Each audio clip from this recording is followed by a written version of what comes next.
Okay, so I don't know if I should call this a continuation of the Taurus, Pleiades, and Orion video that I did earlier, but I may have not spoken about this in detail, or I may have gotten some details wrong in that video. But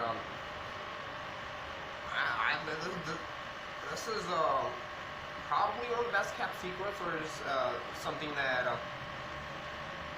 no one's realized up until now. But a lot of times in movies, people talk about, well, a comet strike and Armageddon, and we have to, I don't know, like put a team together of astronauts, and they're gonna nuke this thing in outer space, and then mankind's gonna be saved.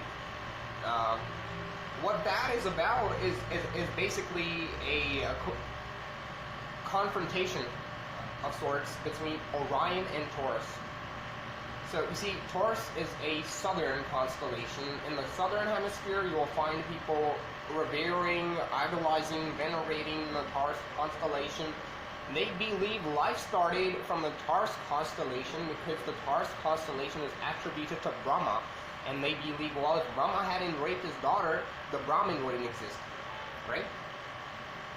Now, Shiva obviously severs Brahma's fifth head. That's why Shiva is Orion, and he's facing Brahma, Taurus the bull, with a club in his hand, and he's warning him to not get any closer, stay within his boundaries, right?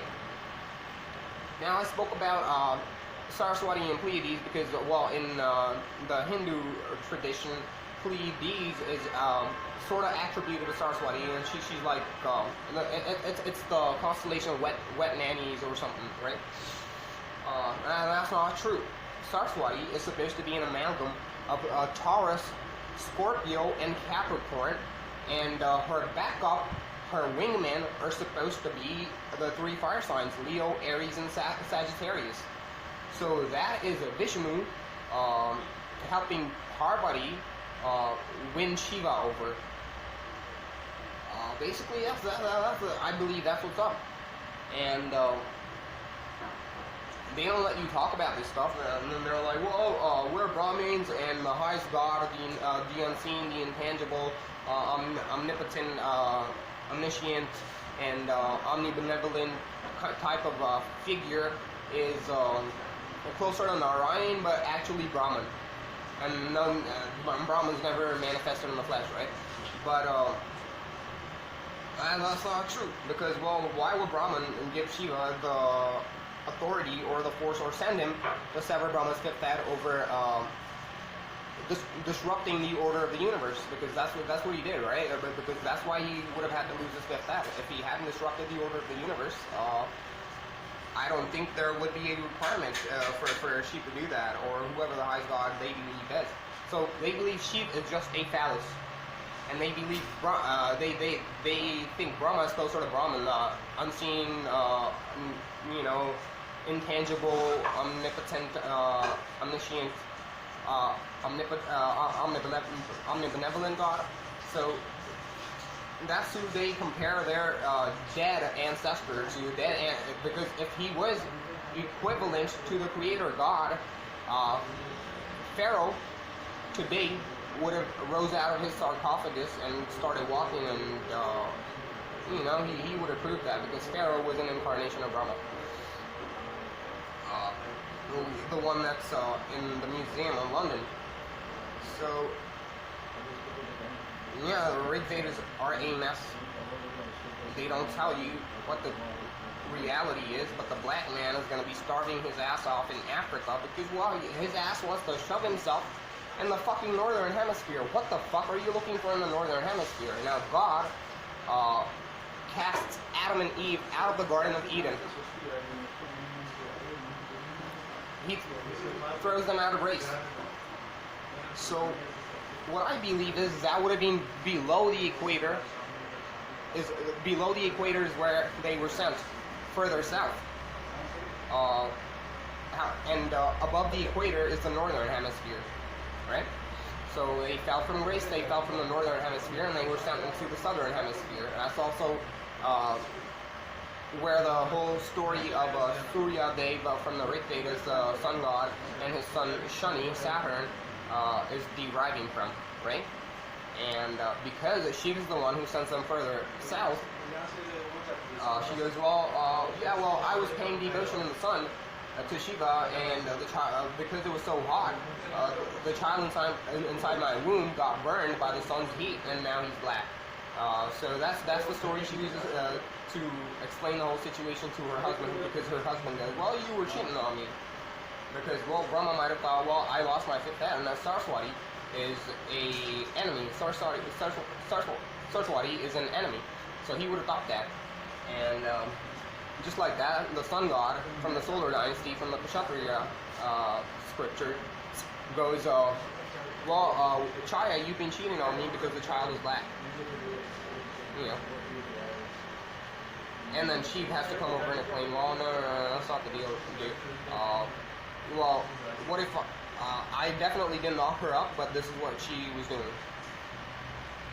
So that's kind of fucked up. Either way, so Saraswati is not basically a mother figure. She's just hermaphroditus. Sati, Kali, whatever that is, that's just hermaphroditus in Greek, Hermes in Greek, Aphrodite in Greek. But it's nothing close to the concept of Brahman, because the Brahman concept is Shiva, the intangible, the unseen, the omnipotent, omniscient, omnibenevolent. That's Shiva. They're just switching it up because that's how they can, you know, push that whole triumvirate logic onto you. So because all three in one in three persons, 3 in 1, and that kind of shit, you know. So it only works if they switch up the characters and the names. You know, use Brahma's name where Shiva's name is supposed to be used, and use Shiva's name where Brahma's name is supposed to be used. So it's kind of fucked up. Even if you look at the Manusmriti laws, the Manu laws for the Kshatriyas, the solar dynasty, kind of fucked up, and you may be able to trace the circumcision back to the Manusmriti laws, and I don't know. There is more detail on it, you know. Well, if you look at Egyptian scriptures, Egyptian tradition, it's very similar to the Manusmriti scriptures, and there has to be a connection there. There has to be a connection. The Indus Valley civilization is 500 years older than Mesopotamia, right? And that's where, well, at least the Neanderthal would have started, right? And the Homo sapien would have started out in Dalal and Danakil, and the Big Bang is the two species coming together. That's what it is, north and south. So that's like a geomagnetic pole reversal. There are legends about that in different cultures, but that's actually what it is. Brahmins trying to take over Shiva territory in the northern hemisphere, and that's the whole reason behind global warming. Well, I guess that's it. Again, Saraswati is an amalgam of Scorpio, Capricorn, and Taurus, backed up by the 3 fire signs, Leo, Aries, and Sagittarius. So Leo, Aries, and Sagittarius is Vishnu, helping Parvati win over Shiva. That's all it is. And that's all Black Lives Matter is. That's all Me Too is. That's what they're trying to achieve. A merger between the real, intangible, unseen reality, the absolute truth, and between the dead and their necromancing descent, I guess. You know, so that's the whole deal. They worship a dead god. It's not really, and like, you can't worship a corpse, right? What is a corpse going to do for you? So Brahma is exactly that. He's a corpse, because if you want to look at where the Brahmas disappeared off to, well, come over to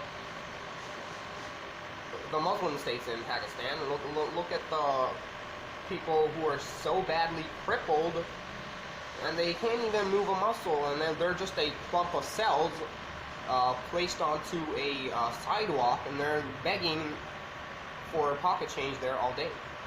And that's where the Brahmin disappeared off to. Why? Because they think, well, they can equate themselves to sheep.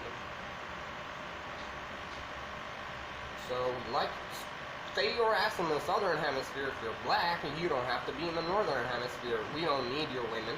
We don't need your Big Bang. We don't need any sort of help from you. I mean, we've got sheep.